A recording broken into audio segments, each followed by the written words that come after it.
How's it going? I wanted to talk today about scar care. Um, I've been offering trans bodies post surgical bottom surgery scar care now for about a year. And I'm now starting to offer post surgical care for top surgeries. And there's a couple of reasons for this. This includes folks who are trans, non-binary, two-spirited, intersex. If you've had gender-affirming surgery in this way, if you've had a double mastectomy, if you've had breast implants put in, the whole umbrella of top surgeries. So part of the reason I'm doing this is that I just see a need. I've had clients and people referred to me that are seeking a different kind of top surgery scar care than is currently offered in the city. We have some amazing scar manipulation therapists. There's Mana, there's Coda, there's Elle. I will add their information here because everything they're doing is fabulous. And each of us is offering different things, and our work is supportive of one another, which is fabulous. So the type of scar care that I do has been primarily informed through my training as a somatic sex educator with Ellen Heed. Ellen does amazing scar work, and it's what got me into doing scar work for bottom surgeries because no one's doing that work. The only people who are qualified legally to do that work are pelvic floor therapists. And that's yet another medical professional to have to bother seeing, and B, they are definitely not trans, and C, that's fucking expensive, and it's definitely not covered by RAMQ, and D, it's absolutely not pleasure-based. So I wanted to see that in the world, so that's what I offer, and it's definitely my most treasured, adoring work. It's the thing that lights me up the most. So I recently did it was a 4-day training in New York with Marjorie Brooks, and she teaches what she calls the straight method. And I've watched every video of hers that I could find over the last 2 years, every video I could find about scars. I just love the way that she works because she's not just about manipulating the tissue, she's about checking in with the full wellness of the body. So it's scar tissue release and integrated therapies, which includes fascial scar remediation, which is the actual manipulation of the skin, right? But she also really has a strong focus on the mind-body interactions, as well as body mechanics, and the proprioceptive support. So I bring in the somatics, and we utilize noticing what are the shapes of your body due to the scar tissue, maybe the adhesions or the pulls that are happening, and how do we find stretches that allow you to open that up, and then looking at what are the kind of movements that you make throughout a day and how can you adjust those to support the needs that you have. And a lot of this, I came to her work because of my own top surgery scar issues. So I had what a lot of people get confused. They confuse hypertrophic for keloid or atropic. And I had what I thought were keloids. You see pictures of keloids, but that's not what it was. It was just hypertrophic. And watching Marjorie's videos, I started doing more manipulation work around the elasticity of my scars. That totally made that go away. So that raising of the scar tissue, I was able to get that to go away, thankfully, for my body. That's something I chose. Other people want that look. So, to each their own look. I'm a big fan of that. But I fell in love with scar remediation therapy that was based on breaking up and then sort of relaying the fascia in order to create greater elasticity. And there's a lot of different research out there on scar remediation, and it's very split. Some bodies respond to scar remediation therapy that is more soft and gentle, and some bodies respond to a more assertive touch. So my body responds to a more assertive touch. So I fell in love with her work, which is why I went down to do this extensive training with her, and I'm going to be going back for more.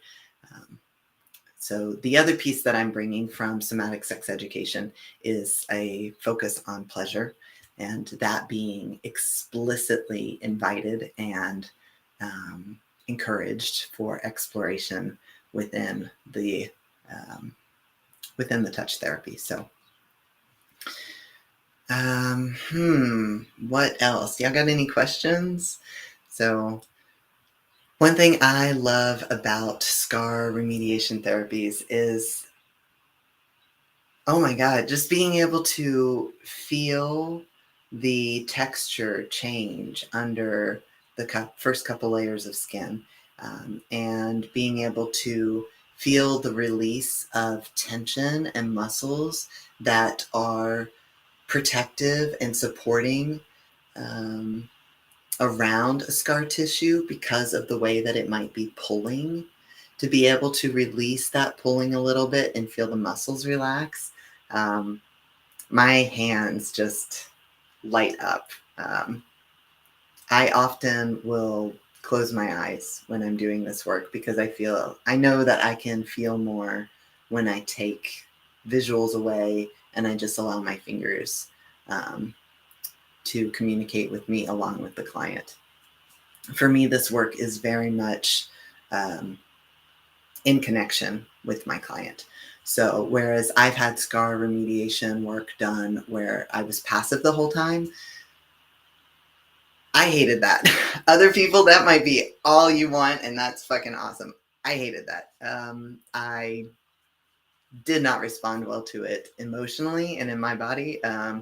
My body responded well enough to it. Like, it was fine. I had a nipple piercing before my surgery, and the surgeon tried to take out all the scar tissue, but so I had scar tissue within the nipple graft, and that scar tissue behind that with the nipple graft ended up kind of blossoming and ended up sort of attaching to my shoulder. So I had some beautifully done work that kept it from getting worse, but did not fix the issue. And I found that my more aggressive, I don't want to use the word aggressive, that's a big word, assertive, and more assertive touch allowed me more mobility in that shoulder, which was great, until I was able to get back into the surgeon. I had that done, as well as shark fins or dog ears, and different words for the sides, because I had very large breasts. So that, yeah.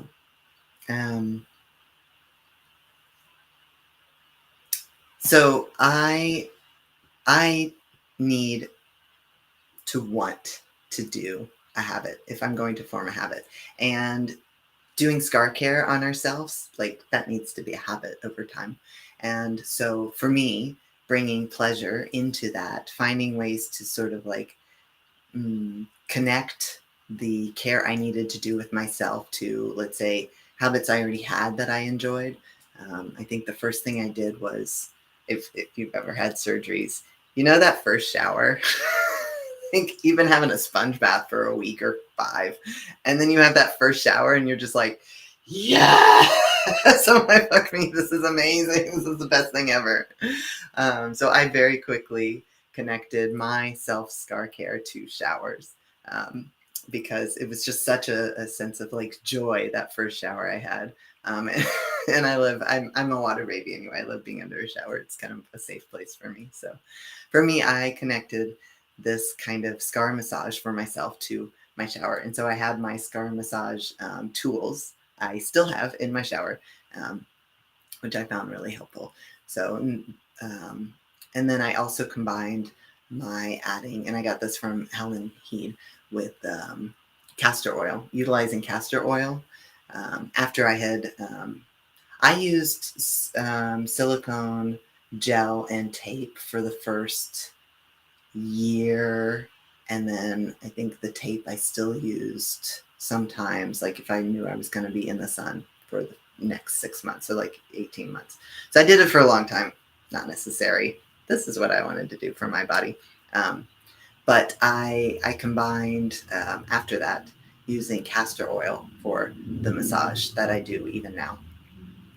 And at night when I get into bed, a couple times a week, I'll kind of do a full body lotion, and I just kind of added it to that practice that I had for myself. So one of the things I love about doing scar work with clients is teaching them these things and bringing in questions of executive function and how do I actually encourage myself to do this self-care. So I like to base that in pleasure. So what is going to make you want to do this thing? Because if just wanting to take care of your scars isn't helping you to create that habit, then we need more. We need more. You need more desire. So that's one of the things that I love to work out with clients. The other thing is access, like actual literal physical access. How do I access my body? Like maybe it's because I'm larger bodied. Maybe it's because I'm not flexible in that way. Maybe it's because I have fatness that I'm working with. Maybe it's because I have an injury and I just can't get there. There's lots of reasons.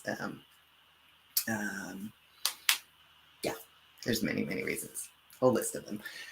Why we can't access our bodies.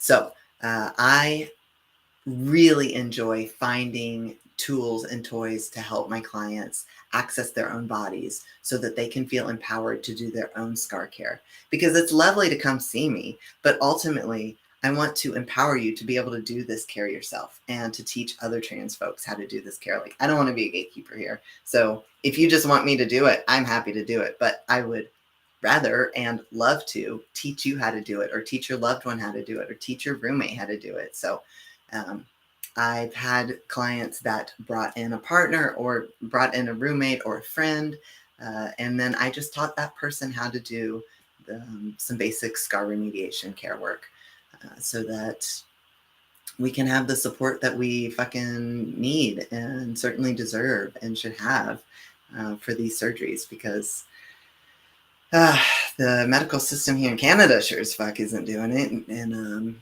Quebec at the so and I didn't have that access using private medical in California. Thankfully, I had an amazing partner who was willing to do that labor with me and support me in that. But so that is part, to me as a practitioner, that is part of my scar care offering, is teaching you how to do it, helping to figure out physically what barriers we need to work with in order to do that, and teaching other people to support you in the work that you need. So I love being able to bring that as part of the pleasure to it.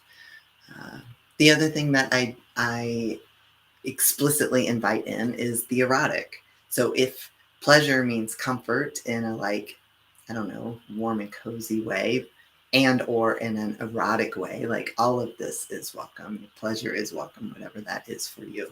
So for some people, that looks like they sort of like bliss out. This is you're in my treatment room right now. And so, and I can show you, actually, maybe I can show you. I'm going to move you. So if you get, if you get ill from movement, close your eyes for a second. So I'll show you what I did to my ceiling. So. Oh, it's blurry a little bit, but anyway, so the point being, you okay? You good? Okay. I feel strongly that too many of us in trans bodies have gone through way too many fucking medical offices that are stark and white, maybe like a seafoam color, if you're lucky, and just feel sterile and cold and bland and beige, heaven forbid. I'll take white over beige, thank you. So that's my own upbringing speaking. But so I put this, thank you.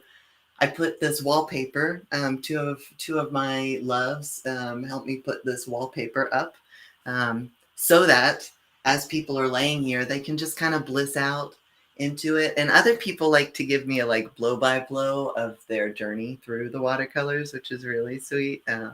Especially when I have clients that might utilize support in order to be in this space and relax.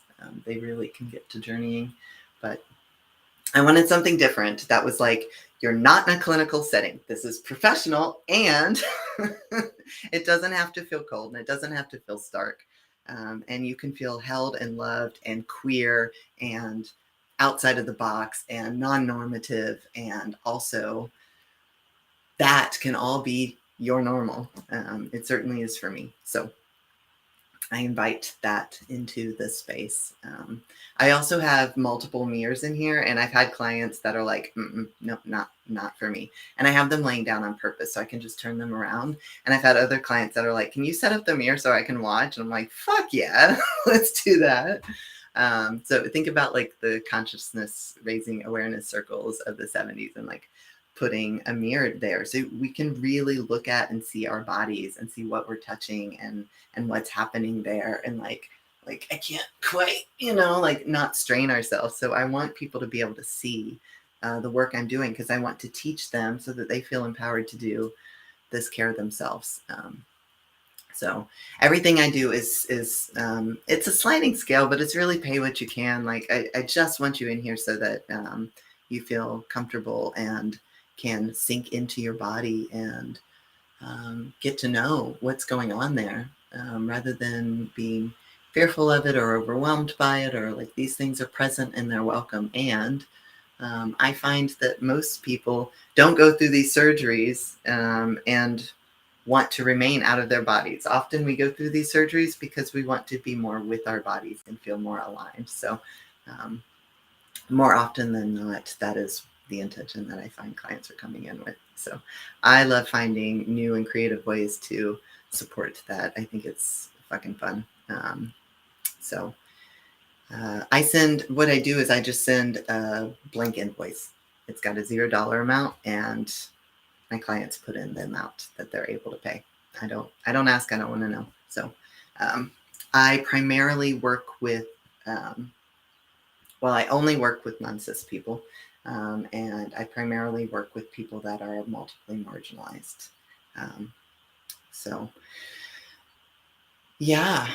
If I've got a lot of space right now for the top surgery, I opened up more space in my calendar because I'm adding that in. I wasn't doing it before, like I said, because we have amazing practitioners here, but all of us recently got together and we're talking, and we're all offering such different stuff. And I'm the only one who's had that surgery. So I want to also offer this. I'm offering a different kind of scar work, and I've been through this. I've been through this shit. I was like, oh right, I've been through this. Okay, that's kind of a thing. There's information there. So I have a ridiculous amount of top surgery resources and information, and my personal sort of bohemian research and all of this all gathered together. And I'm working right now on putting it together with an RMT, Coda Rook, to create an online course that we can share with folks who are going into top surgery or coming out. So it'll be both pre and post, because I just have all this, and I've been sharing it one off, but I was like, this has got to go out wider. Like everyone's getting something out of this, so let me share it more broadly. So I'm working on that. I also have, and I think it's in my links here, there's a free checklist for folks who are having top surgery. And in this particular, when I'm talking about top surgery, in this particular moment, I'm talking about double mastectomy. I do top surgery scars if you've had breast put in or taken out, but for the purposes of my research thus far, it's based on double mastectomy because that's what I've had. So this checklist is that it's a checklist for preparing for folks who are having masculinizing top surgery. So they're having breasts taken out, whether that be, keyhole or whatever you're doing. So yeah, so that link is there. And I think it's like sign up for my email list and you get this thing. You sign up and then unsubscribe whenever you want, or just email me if you're like, I don't want to bother, just send me the checklist. I'll gladly do it. So, and I've translated that into French. I wouldn't mind if you were like, this is worded weird, fix it. Like, feel free to tell me. My French is not stellar. So, but I wanted it to be accessible. Also, if anybody wants to convert it to Spanish, I would love that. So, I mean, I could just use Google Translate, but I don't know. It's kind of sketchy. So, if anybody wants to share that labor with me, I could do it through Google Translate, and then you could just do a quick run through. I would love to, that would be a cool trade somebody could offer if you want some scar care work for converting the spreadsheet into Spanish. That would love that. I love things like that. So yeah, I'm also, I think I found somebody who's going to do French and Spanish translation for this top surgery online course as well. So hoping to offer that for y'all, because I know that it's a big deal having that. So if you want to book a session with me, you can do that directly for scar care, or if you just want to ask me some questions about it and see who should I go see, you or one of the other folks in Montreal, I'm happy to chat with you about that. I'll also put their information there. Obviously, make your own decision. I love and adore. I've worked with all three of them. Have worked on my body. All three of them have worked on my body. I would definitely personally give my recommendation to each of them, depending on what you're looking for. So you're welcome to just book a free exploratory call with me, and I'm happy to tell you my personal thoughts. It's just my opinion as a professional. So yeah, and not just a professional, somebody who's had all three of those people work on my body. So I think that's all I've got. I'm feeling a little warm because I'm nervous. And I'm just excited. I just love being able to do this kind of care offering for y'all so much. So, yeah. Oh, what's that? Body Sex Michigan said, glad you're spreading awareness of scar tissue remediation and to the importance of it. Yeah, no shit, right? Oh my God. It's amazing. I've never had a surgery that left scars. I've had surgeries, but never any that left scars on my body. So I just had no clue until I started doing the research for my double mastectomy. And I was like, oh shit, scar tissue, that's that can fuck you up. Let me be really careful and mindful and loving with my body for this, because I've got enough body issues as it is. So, and I know I have internal adhesions, which is internal scars in a way, in my body that I've been dealing with for many years. But external, I was like, okay, well, that I can see. I feel like I can have more access to support them. So I did a lot of research for my scars and a lot of care. I'm really happy with them. Yeah, and also I guess it's nice. I think it's always nice to name that different people want different things from their scars. Some people I've seen will, let's say, rub ash or ink into their scars, or will have their scars tattooed over, or want them to be hypertrophic. We're all going for different visuals. I love that. Yes to the queerness of your scars, and let's keep them from causing harm to the body mechanics, right? So, yeah, into all the variants you may want. Color outside the fucking lines. They don't need to exist. Yes. So happy to support those differences as well. But once I started learning about scar tissue, I was like, this is a really big fucking deal. And then when I started doing scar work and then talking to people about their scars, and seeing that like nobody hardly gets like scar support. It's fucking crazy. And it can do such crazy, insane shit to your body. Like it can like reach out and like grab things because it's protective. Like it's your body's mechanism of laying down fascia and trying to like stabilize this thing that just got cut into. Then your body's like, whoa, let me help fix that. Let me hold this down. Let me like make it secure. Which is beautiful. That's beautiful protectiveness and care and healing. And it can get a little overblown, you know. So yeah, which is funny because I love doing scar work because it often feels like a physical representation and manifestation of like an example for what a lot of my somatic um, practices and work looks like for my gender clients. It's like, oh yeah, that's a lot of similarities happening there with the like, yes, protectiveness and over habituation. How do we calm that back down?